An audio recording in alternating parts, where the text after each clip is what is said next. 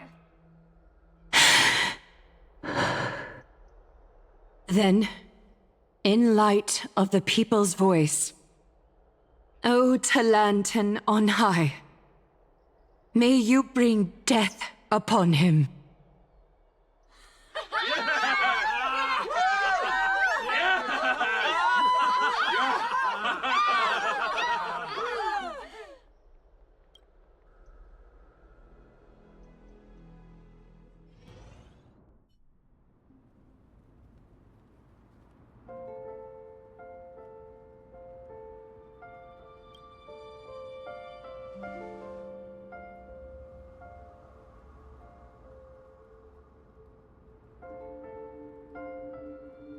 Allow me to reintroduce myself. I bore the name of Castris while walking among the mortals. And now, I stand as the demigod of death, the living side of Thanatos. Welcome to my realm, where the west wind ends.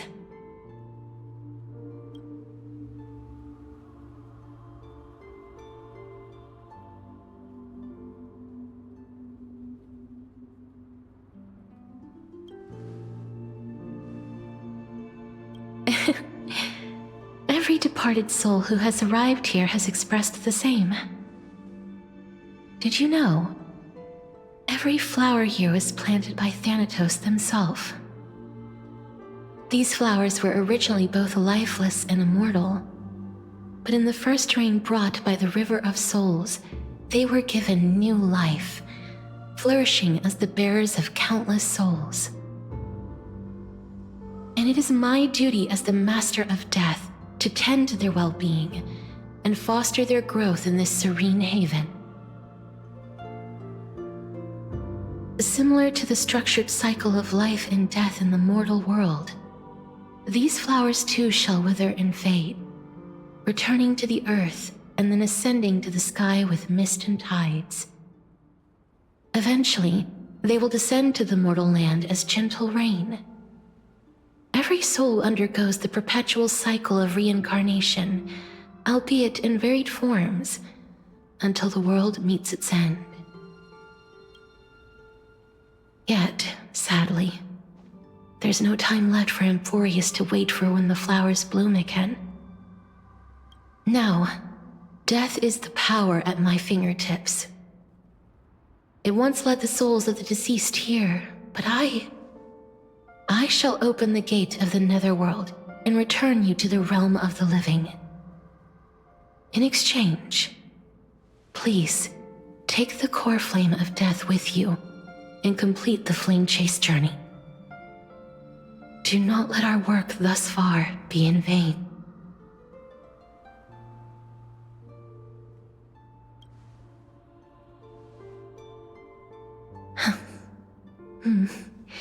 Just like the other demigods, I will stay here and embrace my destiny. That being said, it is not easy to guide a lost soul back to the mortal realm. The whispers of death are sweet and alluring. If your determination wavers, you will succumb and be forever ensnared by the netherworld's grasp. Please consider this a one-time exception. I will do everything in my power for the flame chase journey. And for your life, the only life I can save.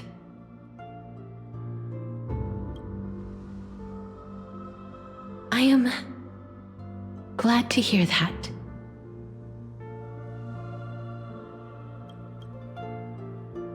Over here!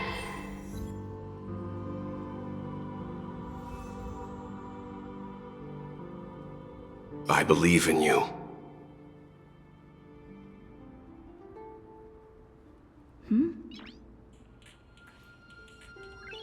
Noise.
Lift your chin up high and step forward with us to war tomorrow!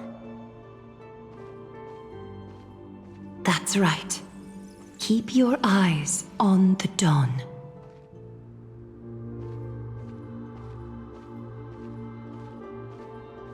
Onward. Show me your courage.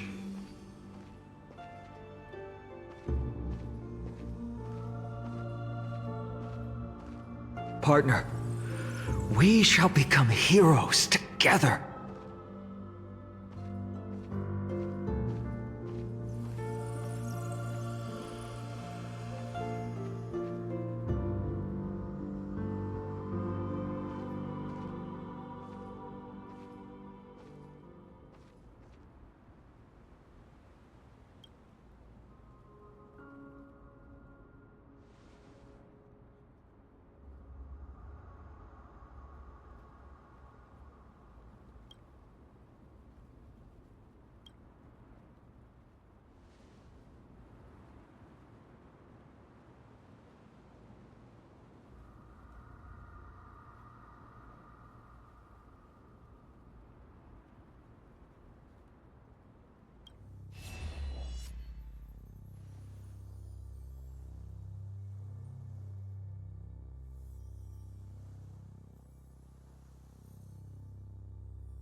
All of this is proof that you once lived. Your soul, your memories, the years you've journeyed through, and the path they revealed, leading you back home. So, continue onward. Do not stop moving forward, and do not let her sacrifice and the support of all who have stood by you be in vain. Over here, friend!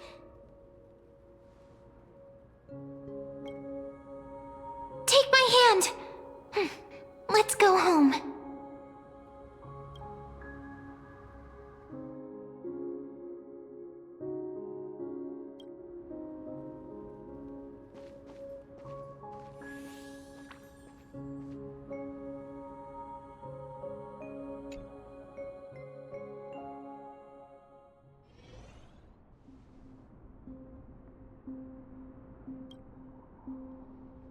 At last, I knew you could do it.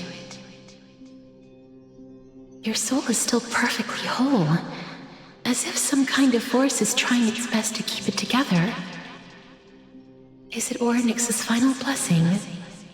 Or is it a miracle of your own? It's truly incredible. Such a strange surge of familiarity. So hard to describe. Perhaps it is fate, once again fulfilling its own design. Or perhaps it is the laws from beyond the sky, so familiar to you, that intertwined our fates long ago.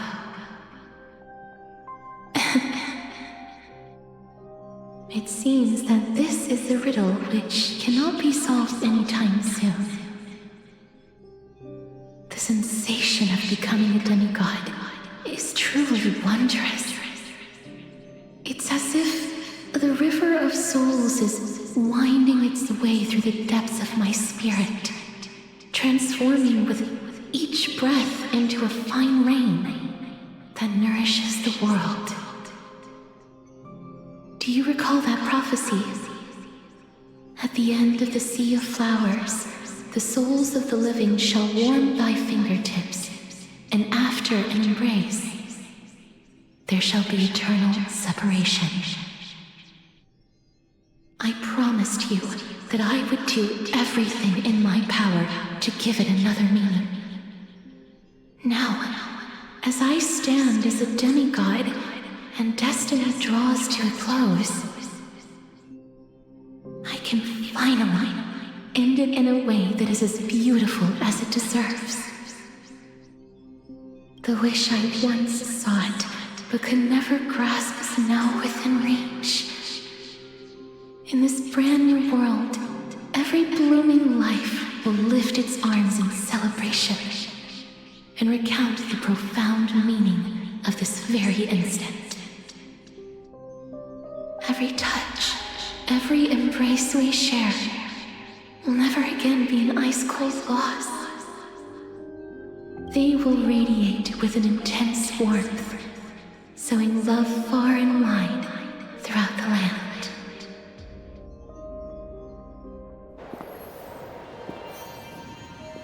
The other shore is very cold.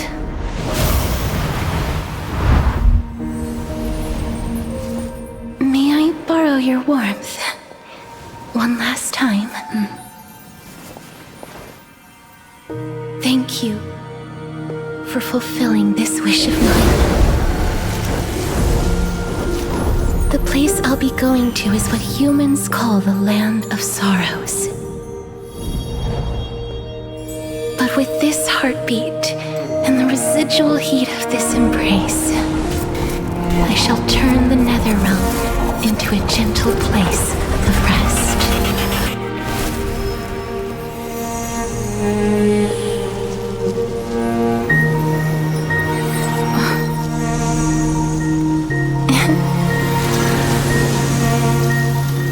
This embrace may be brief, but it's the proof that I once lived. Farewell, then. May we reunite in the new world.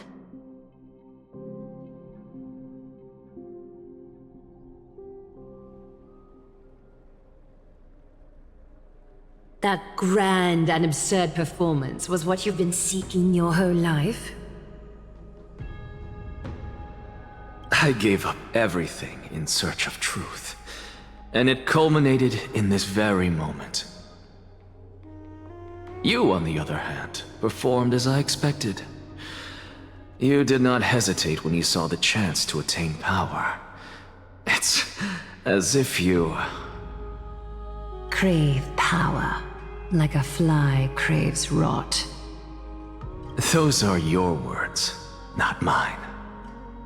But what you said at the end, did you already know what I had planned for Finan? I may have lost an eye, but my vision is clearer than anyone else. You've nearly exhausted your humanity. You're no different from my current state as a walking corpse. That's true. I've long since burned to ash over the past 1,000 years. Only he is capable of unleashing a raging fire that rivals our final great enemy, Aquila. So, this is our last chance. How about we let go of the bad blood between us? May I resonate with your core flame, Aglaya? Please do. That's impossible. To persist with your soul thinned to such an extent. You're insane. Just as you fight to lug your corpse onward to complete your unfinished goals, I have my own reasons for doing this.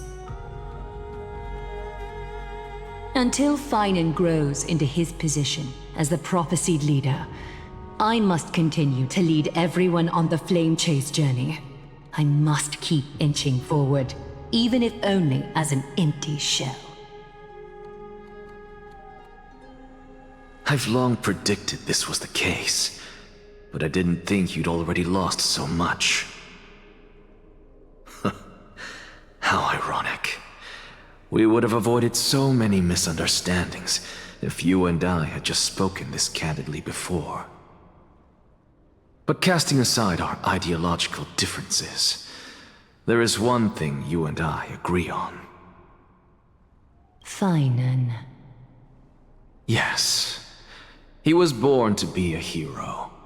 He understands the hearts of the people, and I can confidently say he is a far better leader than you.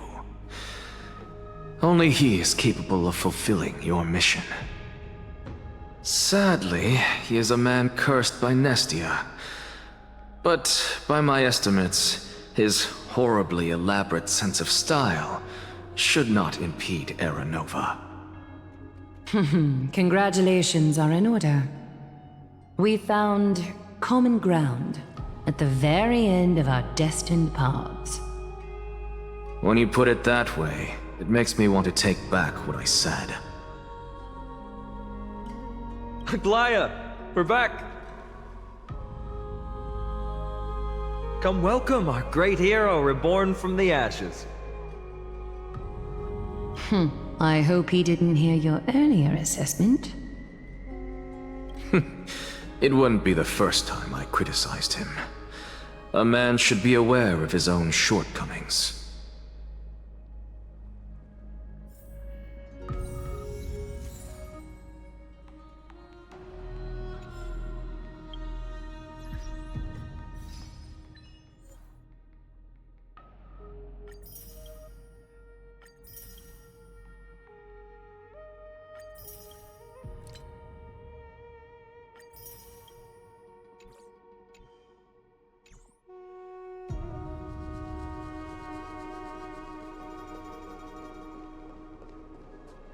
I'm gladdened by your triumphant...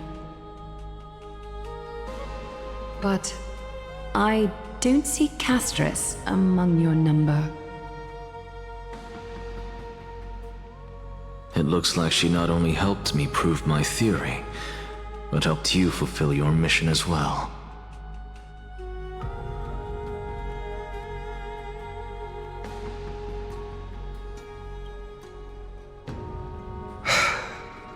I agree.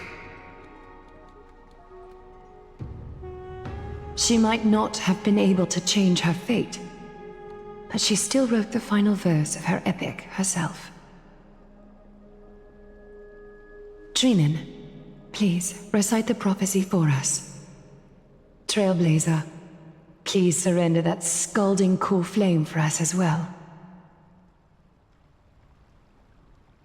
You are the only life she ever saved by her own hand in her 1,000 years on this earth.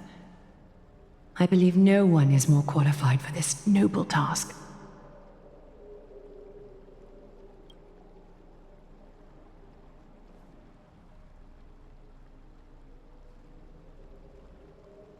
O gods who have returned, and gods who are still watching, today we bring you a soul laid bare. The Hand of Shadow, Thanatos, remembered their name from the past. From daylight they came, and to their fragrant dwelling they return, to walk now among your ranks. And there was one who joined hands with the Titan, a traveler risen from the dead, and reborn among mortal kind. She is the everlasting night, and shall now proclaim in her good name, O Majesty of the 12 Titans, pillars of the world. We seek your divinity to mend the rifts of the world. Fill our bodies with blood of gold, till we wither in willing service to the prophecy. Step forward, trailblazer from beyond the sky, and together with us, surrender the core flame and carve their star into the sky.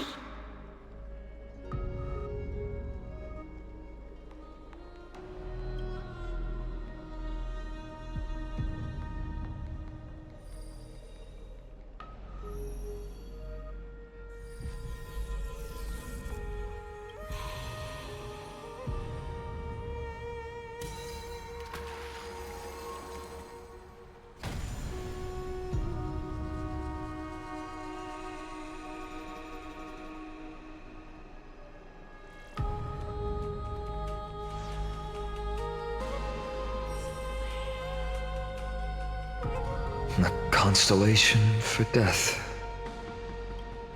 For life and death, to be more precise.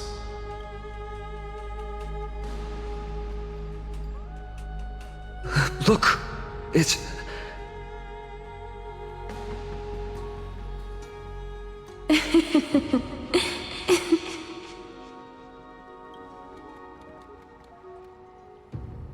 No, it's only a divine echo.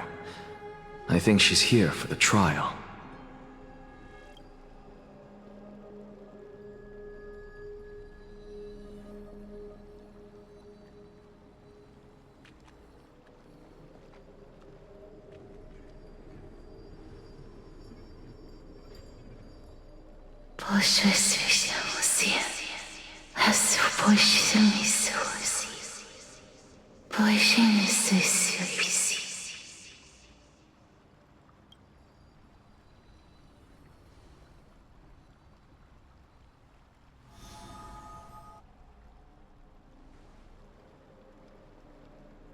What did she say?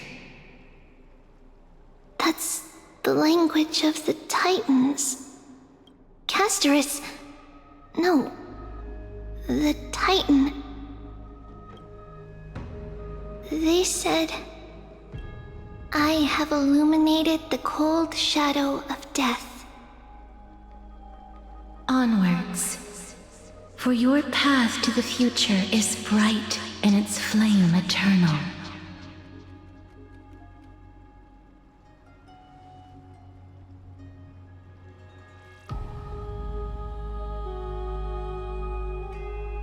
Do not forget.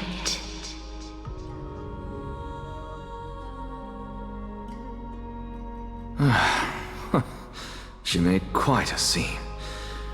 I suppose it's my turn now. I won't stop you. Professor, you... What's with that look? You were present. So, let's get this execution over with. We wouldn't want to bring shame to Akima's divine laws or keep me from creating a new world. You never change, do you, Professor? I don't understand. If your theory is correct, you'll lose all memories of your past life once you become a Titan. So what's the point of becoming a god? Of course there's a point. Even if I forget who I am, I'll still have my brilliant mind. It goes without saying, I'll find a way to retrieve memories of my past life. Besides, I still have you, don't I? I still don't really understand what you said during the assembly. Even if it were true, things reforged from memory could never be the same as the original anyway. Then allow me to tell you right now that you're wrong. What exactly are we?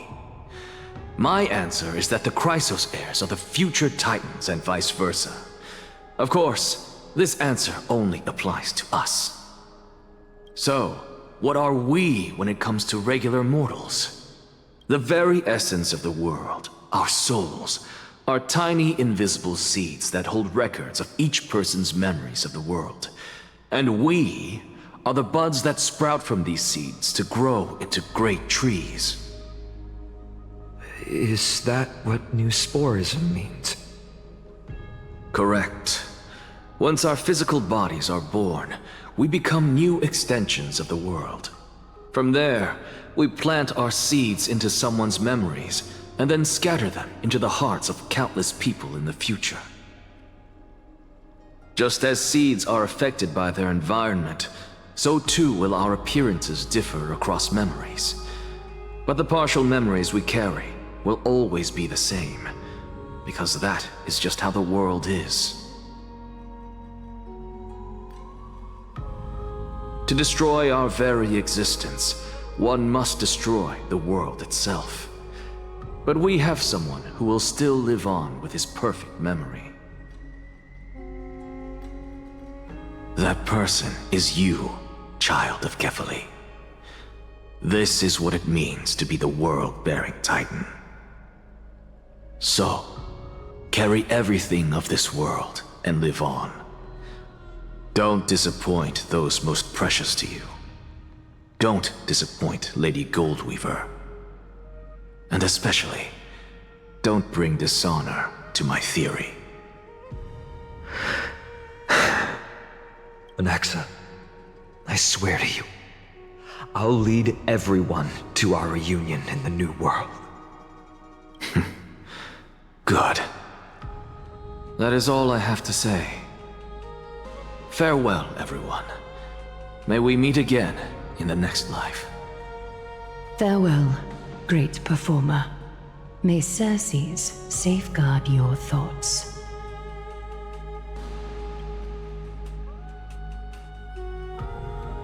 Are you satisfied, Honorable Titan? Very. I hereby swear I have borne witness. Anaxagoras of the New Sporists and the Grove of Epiphany has successfully overcome the trial of reason. Thus, I shall confer upon you these words. You shall transcend the peaks of purity and return to corruption and hardship. Oh, so that's a god's prophecy. It sounds like you just rephrased my past, present, and future. Oh, Circes. Is that all you've got? Well, you've already transcended the peaks of purity, and you were never the type to give me any leeway.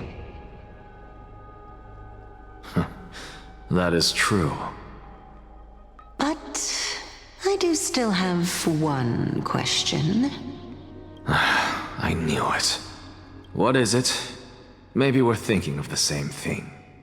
As you've so boldly stated, we and the world itself live on through the memories of others. If that is the case, whose memories did the very first new spore sprout from? How should I know?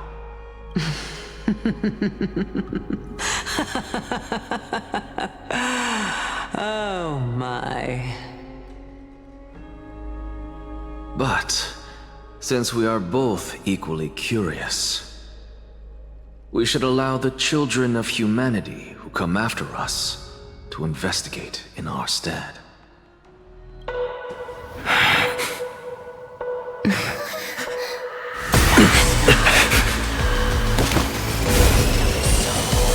Rejoice, Circes. I sow the seeds of suspicion in the new world with your soul!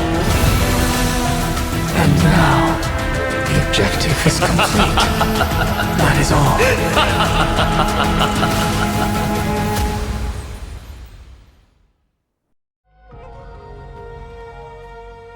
Thankfully, she's still alive. Was March 7th also in this condition when she was first rescued by the Express?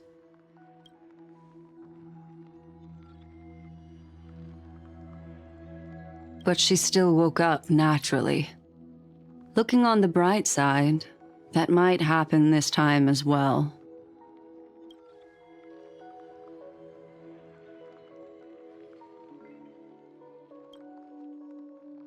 I do not have conclusive evidence, but judging by her current condition, perhaps March 7th's memories have been hijacked. Think about it, Miss Himiko. What will happen when someone loses their ability to remember?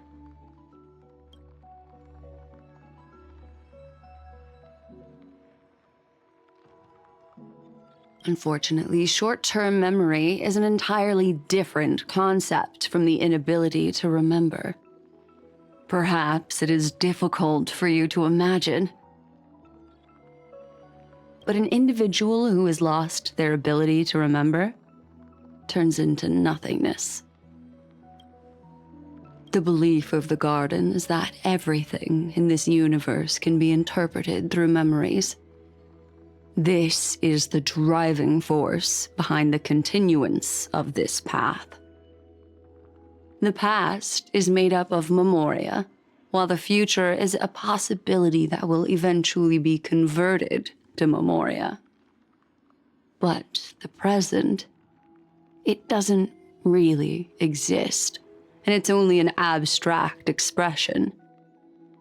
Therefore, when a person is affected by the path and loses their ability to remember, their physical form will also be affected. These ice crystals are a manifestation of that.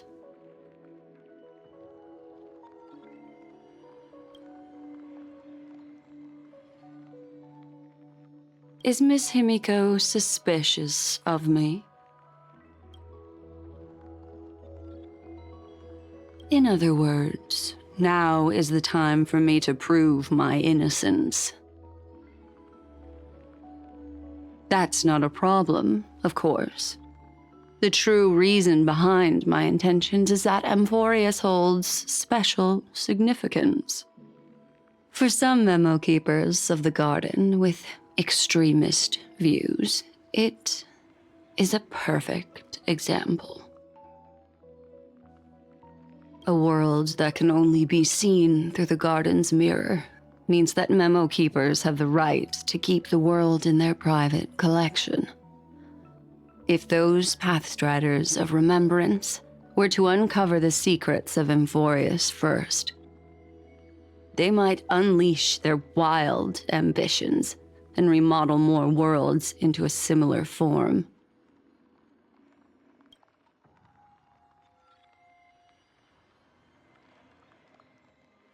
I chose to remain quiet before because I did not want to involve you in the Garden's internal conflicts.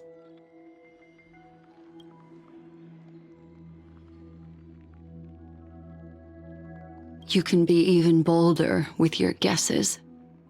The people that I'm talking about, they aren't just individuals. They are an organization that has already attached itself to the pinky finger of Fu Li.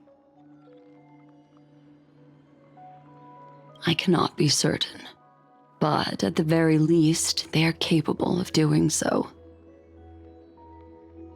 I am deeply sorry about what has happened to March 7th, but the deal that I propose still remains a fair one.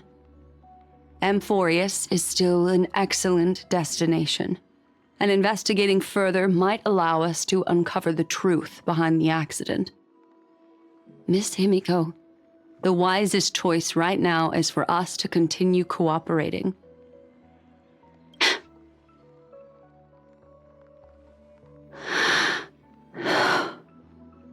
Let me take back a part of what I said just now, Miss Himiko. Although we indeed struck a deal, it seems like I have involved you in some unforeseen danger. Please accept my deepest apologies. It's Fu Li. Their gaze has just swept across Amfореus. Oh, how interesting. I never expected a mere memo snatcher to be actually hiding so much inside her head. What's even more interesting is that the word Amfореus has appeared in her subconscious. This lady seems to be having fun. Is she usually like this? It's, hard to explain. What are you two whispering about? Has it not occurred to you that I can hear everything clearly? Please pardon me, Madam Herta. Would you mind sharing with us what you've discovered?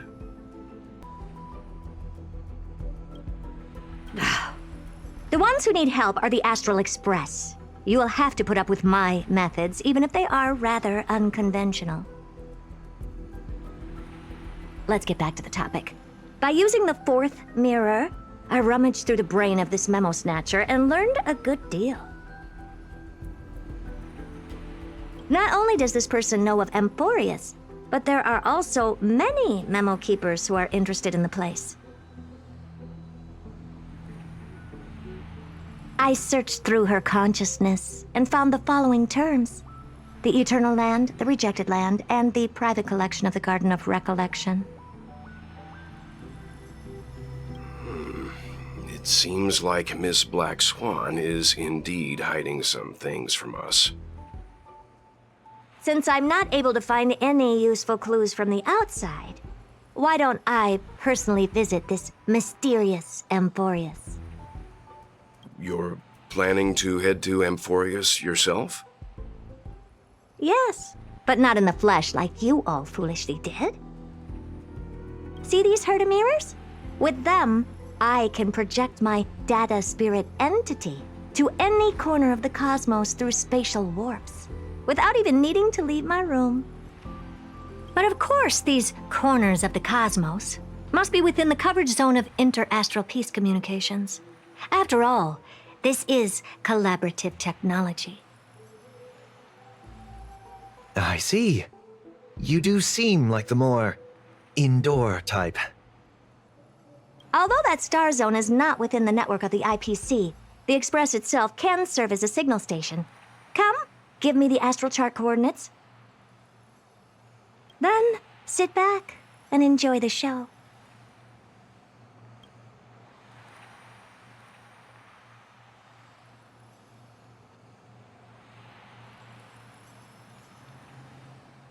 All right, now that everything is ready, mirrors, get to work.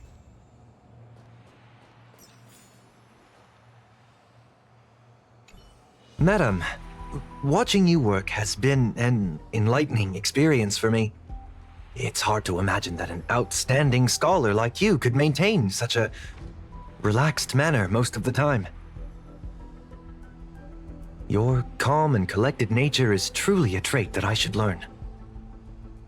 This brat. Why does everything that comes out of his mouth sound so snarky?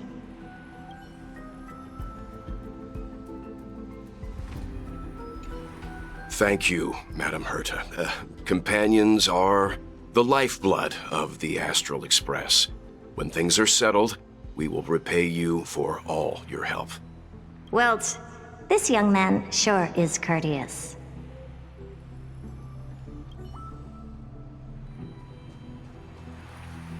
First mirror, input the coordinates. You'll be in charge of the spatial warp. As you command, Madam Herta. The preparations are complete. I wish you a pleasant journey ahead. Second mirror, prepare for the thought refraction. There's still some distance from the Astral Express to the Amfореus celestial body. You're in charge of sending me over. This time, raise the power to the maximum.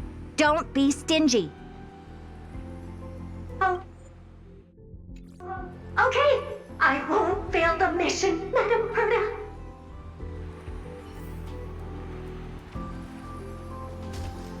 Third mirror, you're in charge of generating the data spirit entity.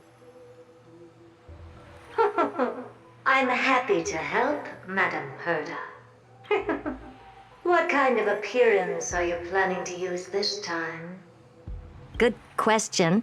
Let me think. Forget it. Just use my own appearance. There's no one there that'll recognize me anyway. As you wish.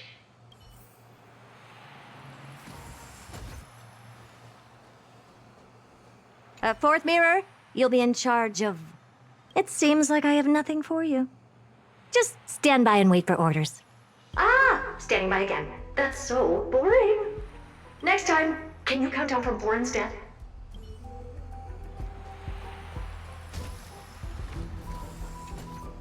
Preparation of the data spirit entity complete. Thought refraction at max power. Excellent. First mirror, let's get going. Have a safe trip, Madam Herta. May your journey yield good results. Coordinates input complete. Preparing to activate spatial warp. Destination, Unknown celestial body. Amfореus. Spatial warp countdown. 5, 4, 3, 2, 1. Warp activated. Oh! So that's Amfореus? Its appearance is, well, sure is unique. Second mirror, prepare for thought refraction. It's time to send me in. Alright, please read the safety protocols carefully. Can't you hurry up? Yes, ma'am. I didn't expect it to be so turbulent. I should have asked the second mirror to use slightly less power.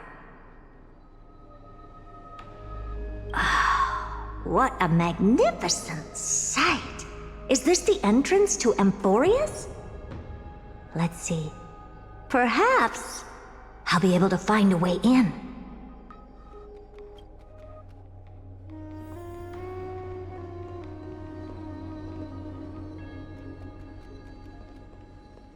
What's this? A statue? It's ugly. I don't like it.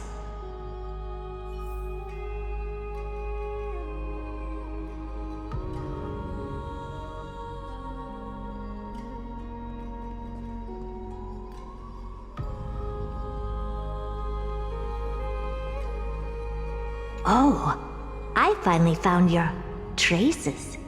How esteemed must you be for the great Herda to come out personally? When we return, get ready to become free labor for the simulated universe for the rest of your lives.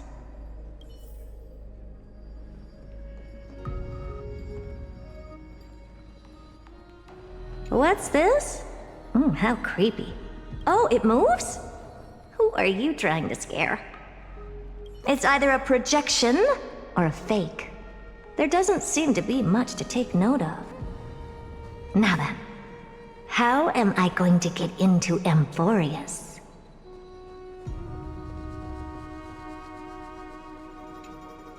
My deepest apologies, esteemed lady. I'm afraid that you cannot proceed further. Who's there? Your visit, although not part of my calculations, is a pleasant surprise. It's a pity that the preparations are not yet in place to receive you with the hospitality that someone of your status deserves. Are you not going to answer my question? Who are you? I have many identities. And I'm going to have even more in the future. But if you just need a form of address, you can use my common alias, Lycurgus. Lygus. All right, Lygus. But you can't possibly think that I'm just asking for a name. Regrettably, I do not have the authority to share more information. However, standards are always flexible. While not violating the ultimate agreement, I'm able to disclose this piece of information. As you thought, this is the entrance to Amfореus. All right, Lygus. But you can't possibly think that I'm just asking for a name, can you? Now, please, kindly turn back. Amfореus is not a world that you should be involved with, regardless of what kind of magnificent achievements you have accomplished. This place will not open its doors so easily. You seem to understand me very well. Then you should know that I have no reason to listen to you. Your reaction is completely within my calculations. Despite my long years as a watcher, it seems like my assessment of human nature still remains accurate. From you, I'm able to sense a beautiful desire for knowledge. but my answer remains unchanged. Madam, it is with the utmost goodwill that I suggest you return to where you came from. Let's assume for a second that I'm not so well-mannered, and that I insist on uncovering the secrets hidden behind you, Mr. Lygus. How do you plan to dispel this notion of mine? Within the scope of the ultimate agreement, there are 178,244 logic chains at my disposal to convince you. After filtering through them, I have determined that I only require 3 to attain the results that I desire. Oh? I'm all ears. First, for reasons that cannot be disclosed, Amfореus is a completely isolated celestial body. Apart from me, no one else will be able to help you enter. That's not a good argument. Second, if your plan is, as you've alluded to previously, to force me into cooperating by showing hostility, do know that, just like you, I have basked in the gaze of the erudition.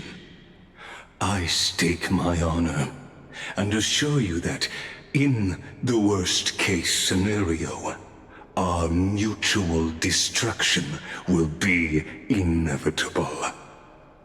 Oh? No wonder I couldn't find a back door.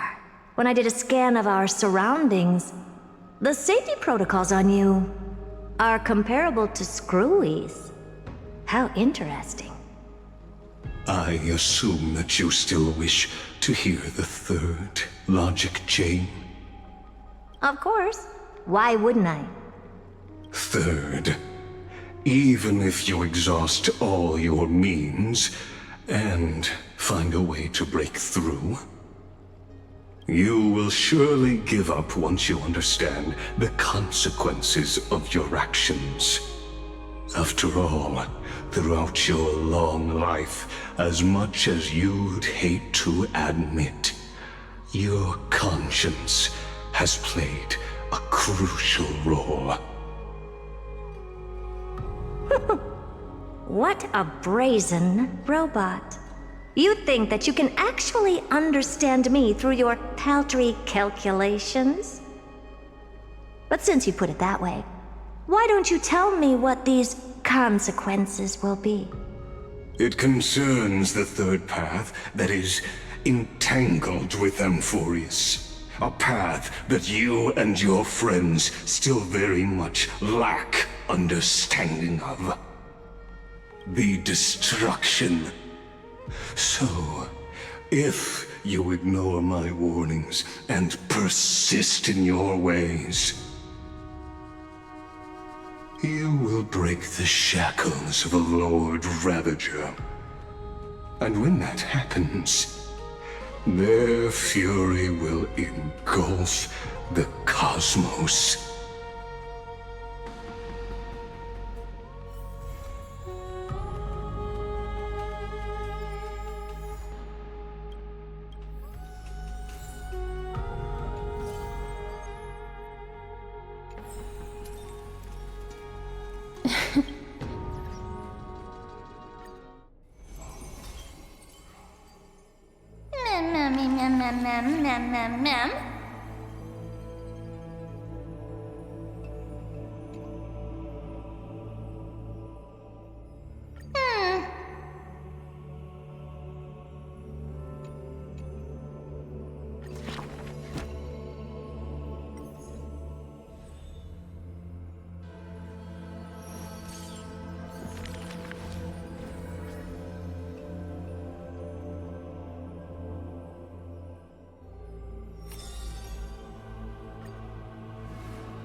To die for glory is not eternal sleep. The world after death is superior to reality and basks in light. Cowards who dare not to look death in the eye.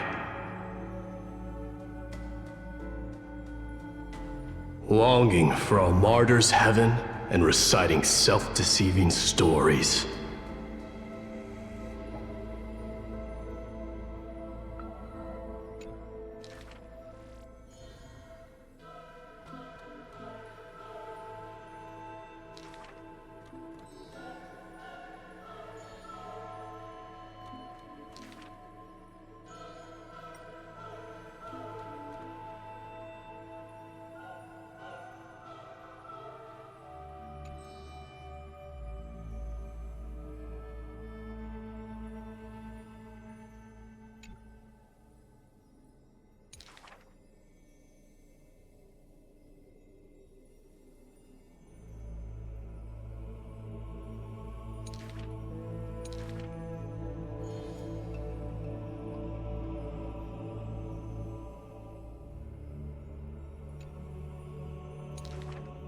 Therefore, a traitor who does not inherit the throne is a king most infirm.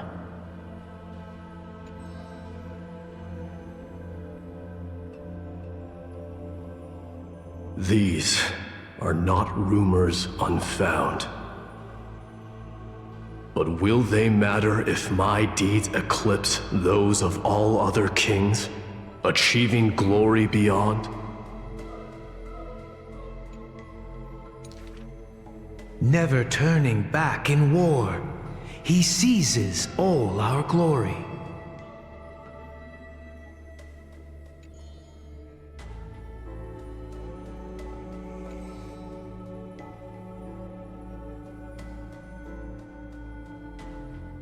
Your glory lies not in death, but in my hands.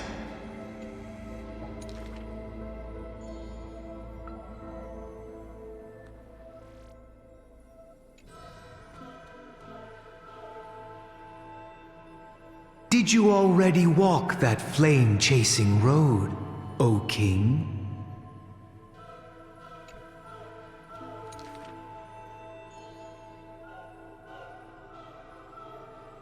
There's nothing else worthy of the hunt, for I am the blazing fire at the journey's end.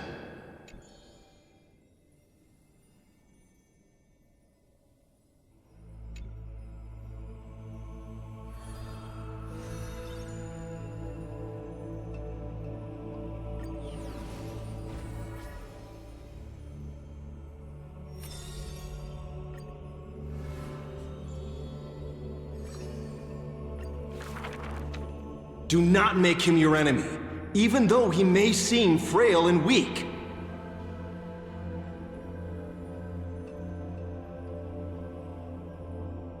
He may seem cold and unkind, but he sees through human emotions with just a peek.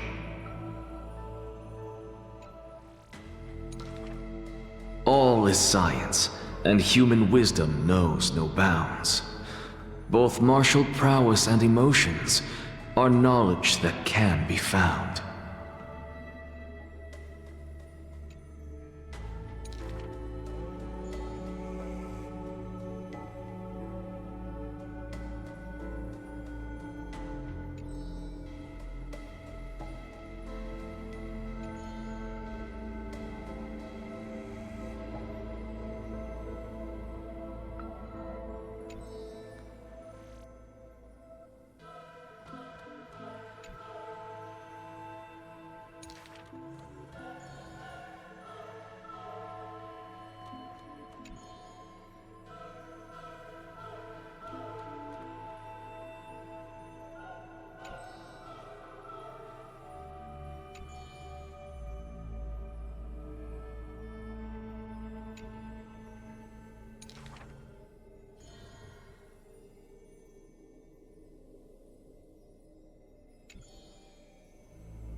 I thank this misfortune's severity.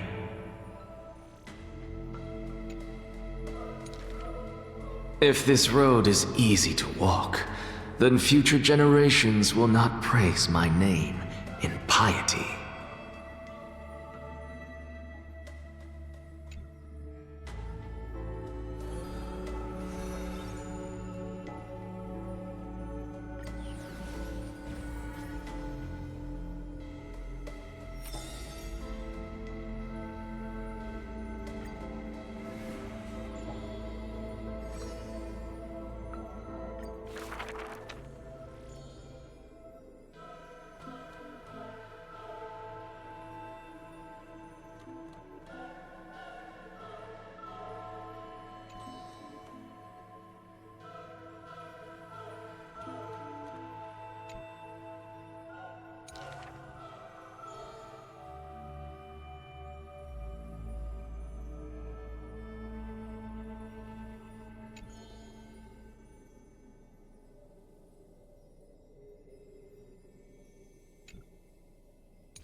Miss, would you like to pick up the shuttle again and weave for me?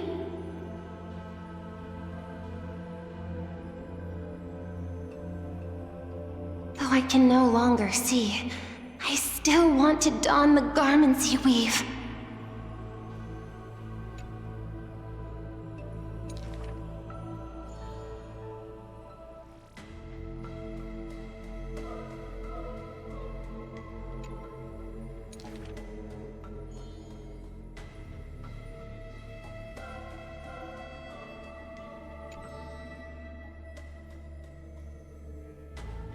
Majestic lady must be Nestia in the flesh. The mistress's beauty is quite reduced by a maidservant so unsightly.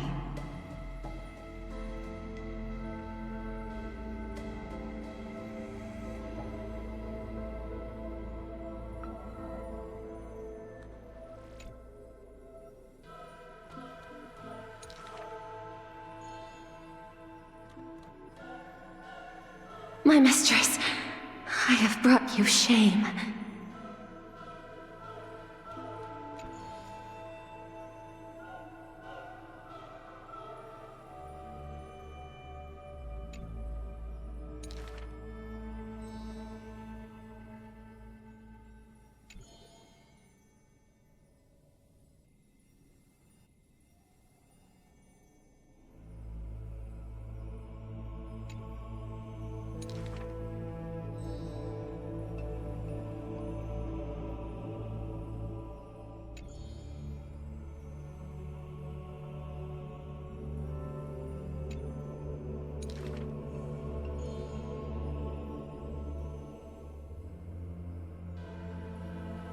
Why are those that appear so fair in fact ugly in truth? Why do faces unsightly contain souls cut from noble cloth? Why can the blind see the light? And why do those with eyes only see night?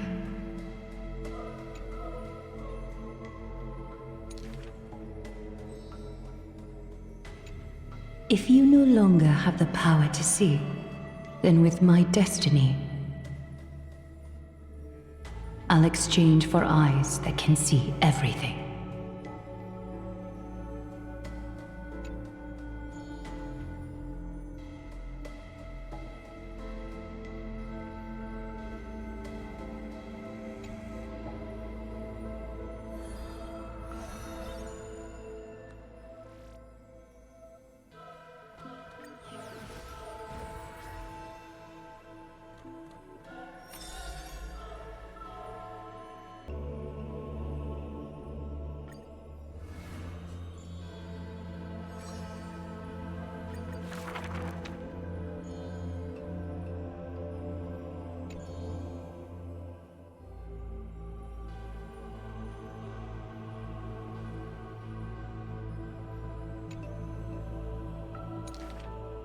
Before people pass away, I write down these poems.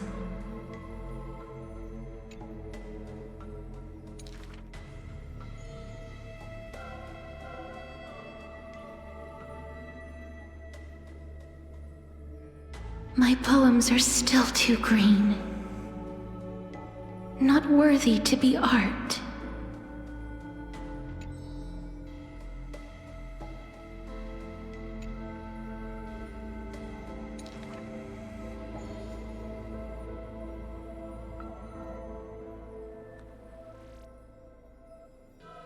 He and I clearly wish to kill and tear each other apart. But in your eyes, you think we are close, honey.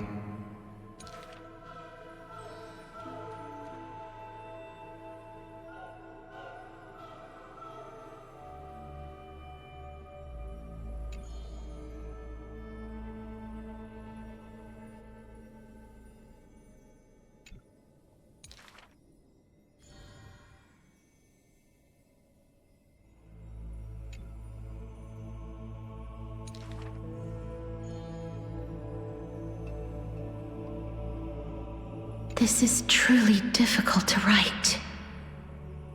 My duty is to lead the living to the end. I cannot think of a fitting end for a poem to the dead.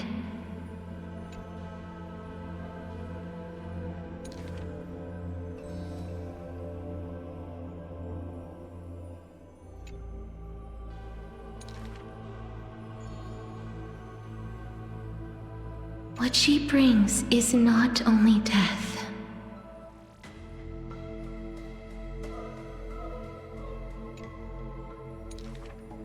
Apart from death, there is something else that is worth remembering.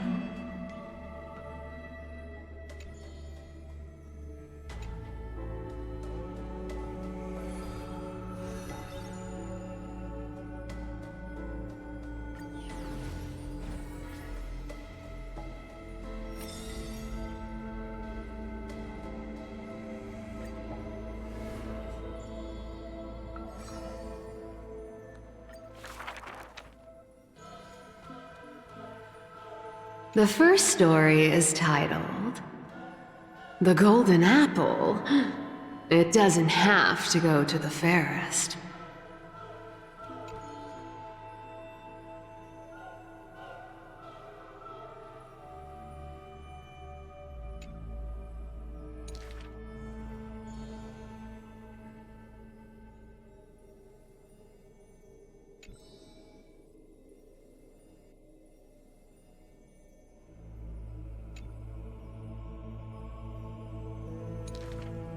The second story is titled Trying to Argue? Don't trick yourself, please.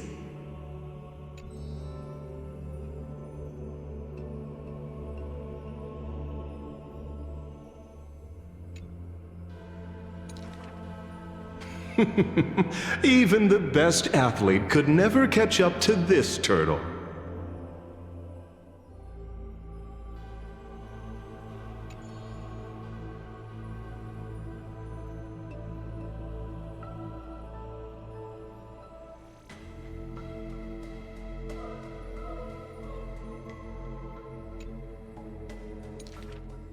The third story I will tell is titled A Competition in Trickery. Who do you think is the Grandmaster?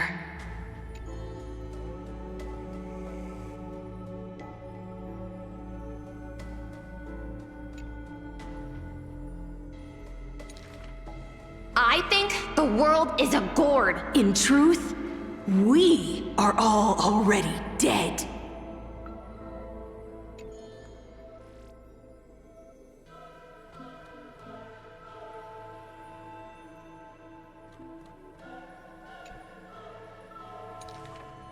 The fourth story is called You Like Money. Good. But you must pay the price.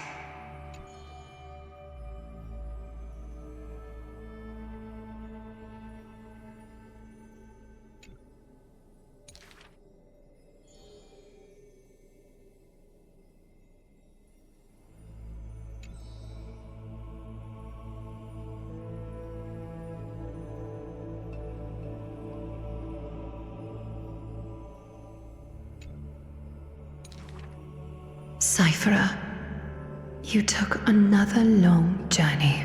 And we want to hear your fun stories!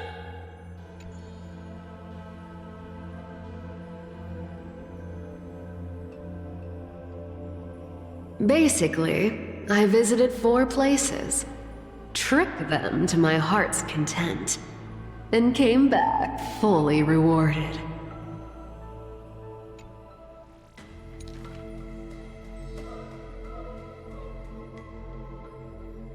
The dawn will never cease, and the thief star wanders in foreign lands. How would you know that I am not lying right now?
Mem.